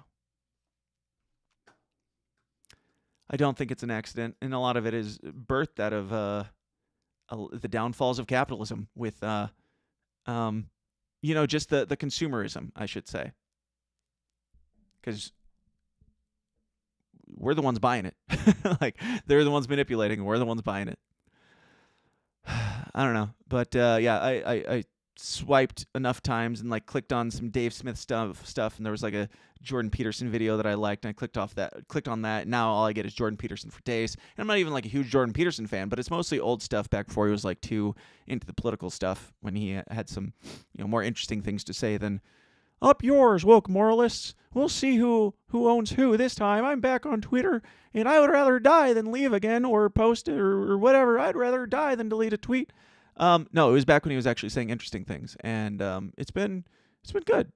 Like, every now and then, I'll maybe, like, once every other day, I'll open up TikTok and spend, like, 30 seconds, like, scrolling through some Jordan Peterson, Dave Smith, and maybe Joe Rogan clips, just to get. It's all just, like, the inspirational clips. I'm not saying they're, like, amazing gurus that I love or anything, but yeah, just some inspiration. And I'm like, I'll use this algorithm against you. I will only watch, I will only like, I will only click on things that I find inspiring, because the rest of this is trash. They know it, and they want you to spend the rest of your life loving that. Not just loving it, posting yourself there, saying, look at me, love me, give me the validation that I'm seeking, the validation that I can't find in real life because I'm not willing to put in the work. Give me that validation. And so you post there, and then people like it, and you're like, yay, and you get stuck in that, and then you're part of the system. You're a cog in the machine that just keeps the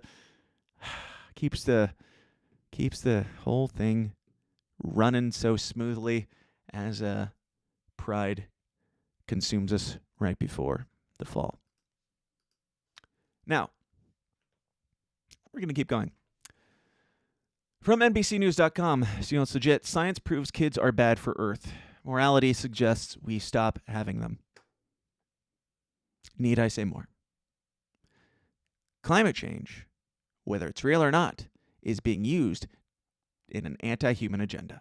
It is being used to convince people to stop having kids. Because why would you bring a kid into this dangerous, scary world?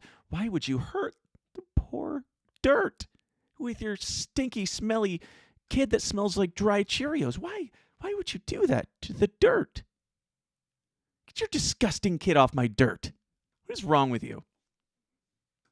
JC says, fake super chat. People confuse secular for value neutral when the past couple of years has taught us in reality it means progressivism. Yeah. So, let's see. Yeah, they don't want you to have kids. I'm not sure if we need to read any more of that. It's pretty obvious where they're going with that. Morality suggests it's not only beneficial to you, it's not only beneficial to your kid, it is morally good for you to not bear offspring and procreate and, pass on your genes and, raise your kids to make a better planet or to, pollute less or to save money better or to be more responsible or what have you. That is not good. You need to love yourself and you need to love the dirt. You need to love it so much. You need to stop having kids. It's morally good. It's morally good. And obviously, if you accidentally get pregnant, you know what the best way is to do the most moral thing. Suck it out. When in doubt, suck it out. Now, there are some people out there that are pushing for more kids in some ways, I suppose. Even in the technology space, they're like, hey, how can we make it easier to grow kids? Yes, I said grow, not birth, not raise. Grow the kids. We're just gonna watch a little bit of this, because I don't know if you thought that we weren't living in some sort of matrix. Maybe, I don't know, this might change your mind.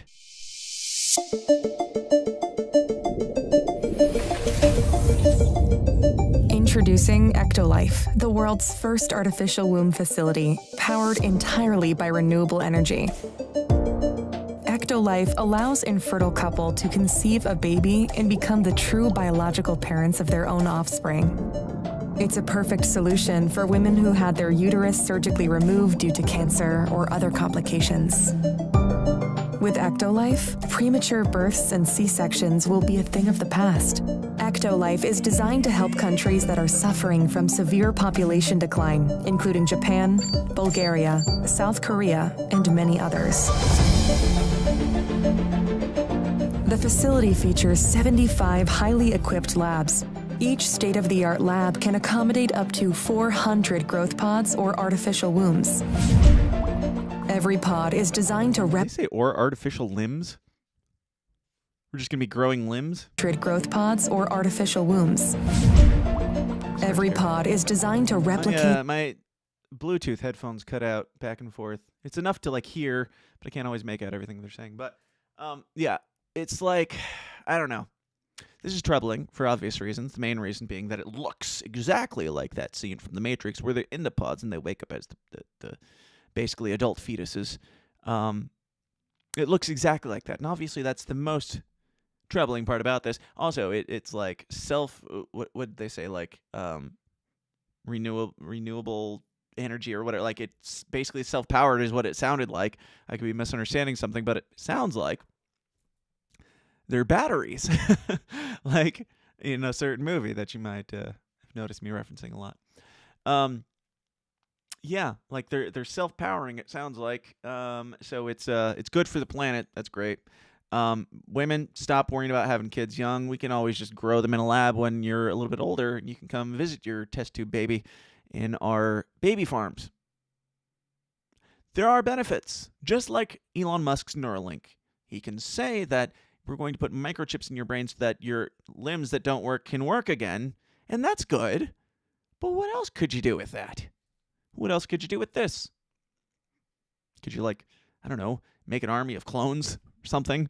Could you depreciate the value of life down to hey, you don't ever have to have kids. Whenever you decide, you can just come pick one from the Cabbage Patch.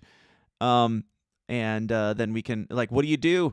What do you do with the mom who decided to have a kid and then seeing it grow, she's like, I don't like that kid anymore. I don't even have to flush it out. Don't have to do anything to my body. I don't have to have any sacrifice, therefore any connection to this child at all.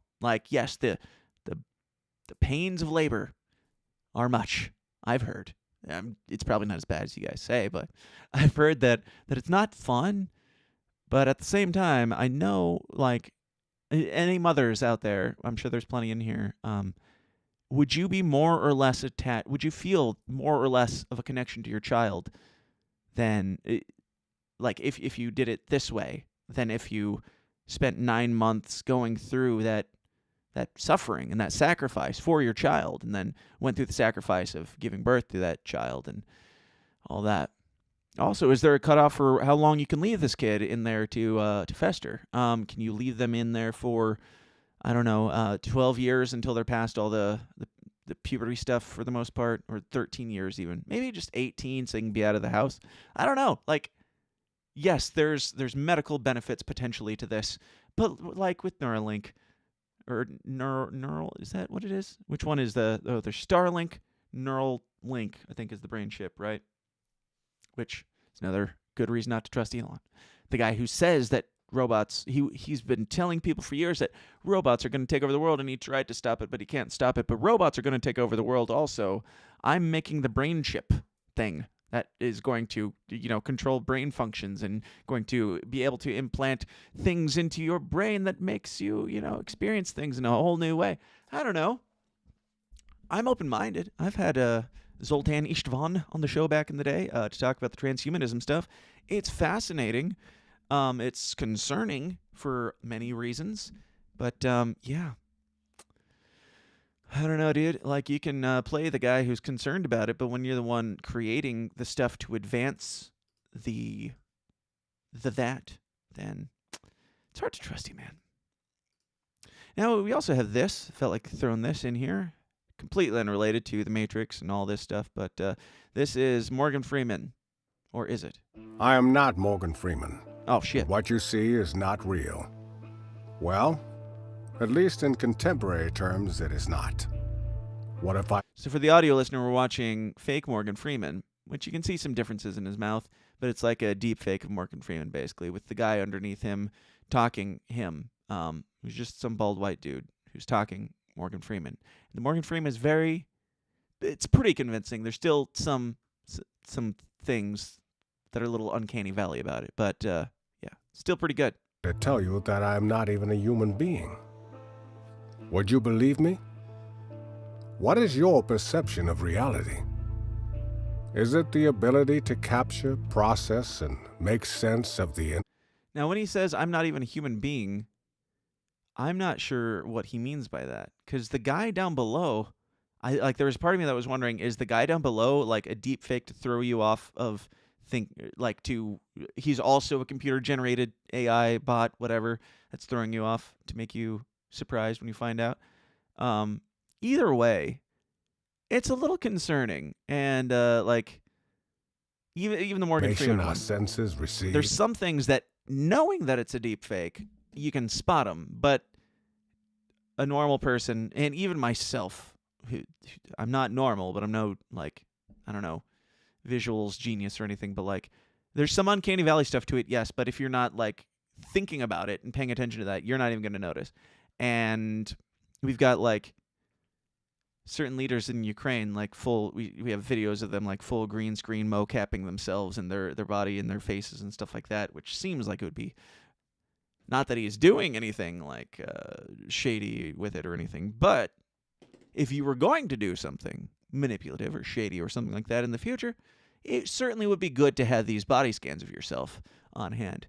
The technology is advancing rapidly, and I don't think technology is evil. And I don't think people are evil. But I think certain people do very evil things.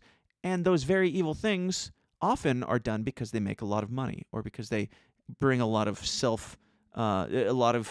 I don't know, ego and hubris into the whole human experience of just we can build this Tower of Babel because we can, and we're gods and stuff. And it just hasn't worked out all that great from what I've witnessed or what I've found in my historical diggings, simple as they may be. Elon Musk also released this week, and I find it hilarious. It just says follow and then has an emoji of a bunny, so it's follow the white rabbit. Haha.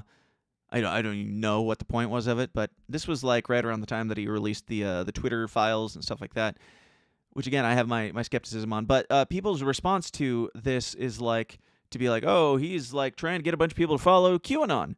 My response to this is, he is QAnon. He's just the next QAnon. If he's dropping these clues and if he's pretending he's going to be the savior to all, and I don't know, and he's also I mean, he's done some okay things on a platform that is designed for the sole purpose of manipulating you into doing things or thinking certain ways. It's I don't know, how good can you be? Even if you have all the best intentions, he's tricking you, because he's also posting things like this, where he says, any account doxing real-time location info of anyone will be suspended, as it is a physical safety violation. This includes posting links to sites with real-time location info. So he says last night, a car carrying Lil X in L.A. was followed by a crazy stalker.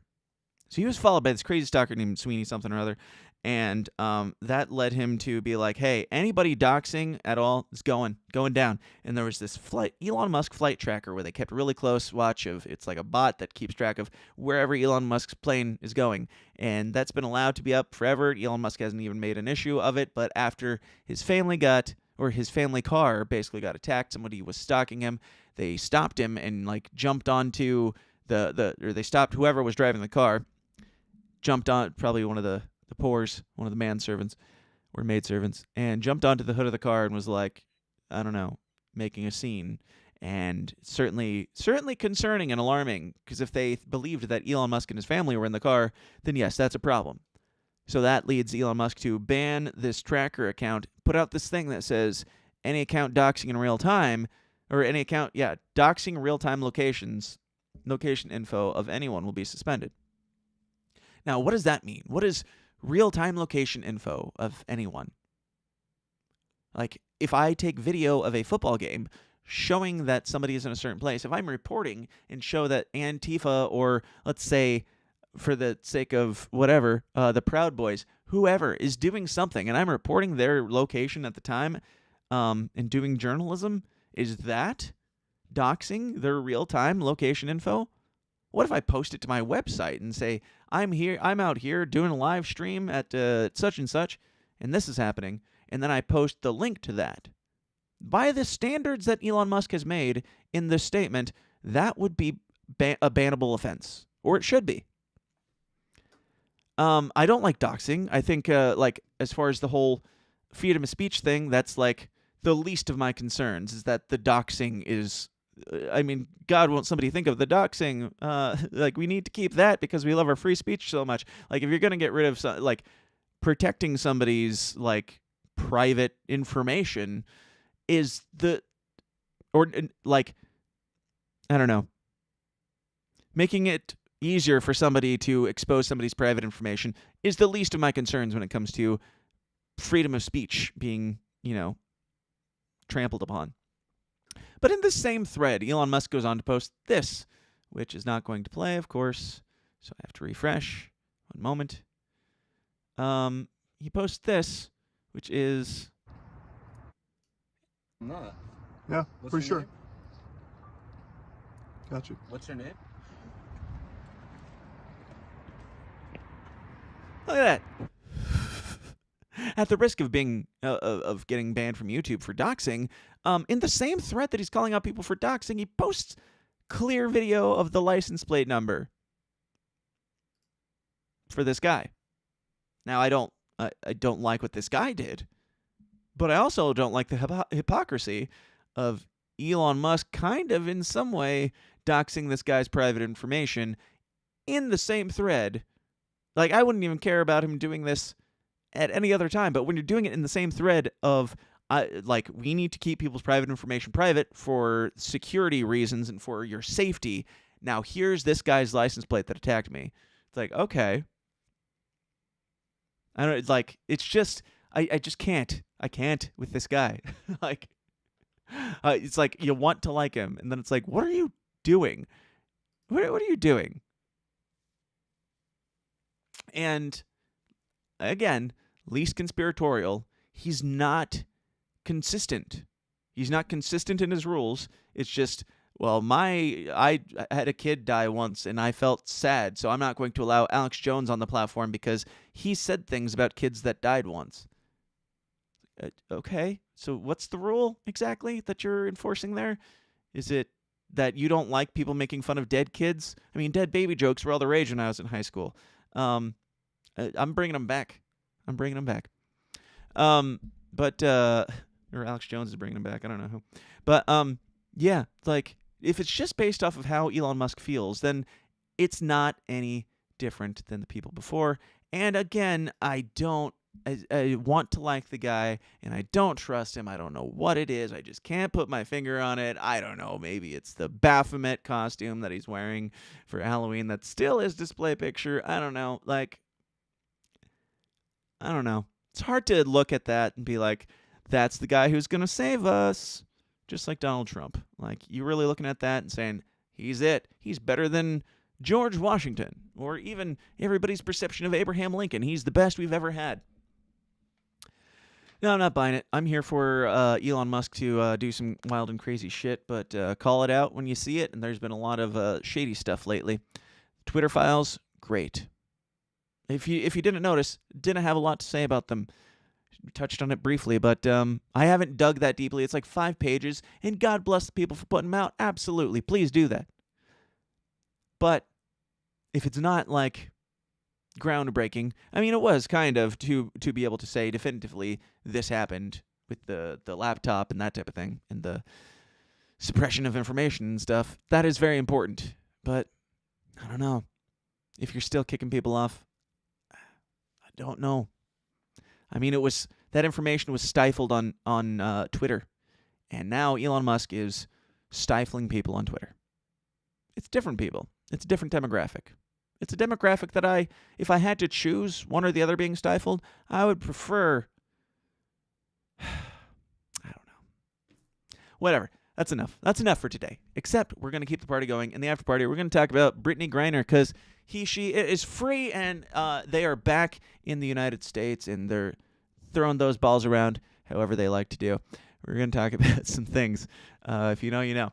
And much more there. Let's see. We do have a bit on the AOC documentary that we're going to discuss.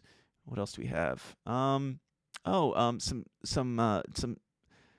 weird things that were sent to me by some people in this community that are definitely worth discussing, like mating habits of snakes and this what's his name? Sam Britton guy or individual or group of people if you go by the plural. We're going to be talking about that and so many other things. We're going to be getting to the bottom of some Brittany Griner stuff mostly, it looks like, but yes, we're going to do that here in just about 3 or 4 minutes, probably. If you're not in the Downers Club, go to patreon.com/thesystemsdown. Join now. Let's keep this going momentarily. But thank you for being here. Thank you for listening to me ramble. It was a long one. I enjoyed it. I hope you did as well. But yeah, 2 weeks off, there was a lot to talk about. Even the very abridged versions of certain things. We still gotta talk about it. So thank you for bearing with me. And if you want more, if you like this and you want more of it, patreon.com/thesystemsdown. I will see you guys back here. I don't know when, probably next week, probably Tuesday for 2 scoops at least. Whatever happens, thank you. And continue to be awesome. Continue to share the show. I appreciate it very much. And I will talk to you then. Question everything. Stay uncomfortable. And mwah. Welcome to the system, everyone's a victim. Doesn't matter if you're black or white, it hates you all. Here is how the system, violence is a symptom. Fighting for what's right, but somehow everyone is wrong. Dun, dun, dun, dun, dun, dun, dun. Hey guys, thanks for watching. Be sure to like and subscribe on your way out and help us change the world one uncomfortable conversation at a time. And if you like what you hear and you want to hear more, go join the Downers Club at patreon.com/thesystemsdown for bonus episodes of the show every single week. Until next time, please continue to question everything, stay uncomfortable, and I'll talk to you then. Thanks.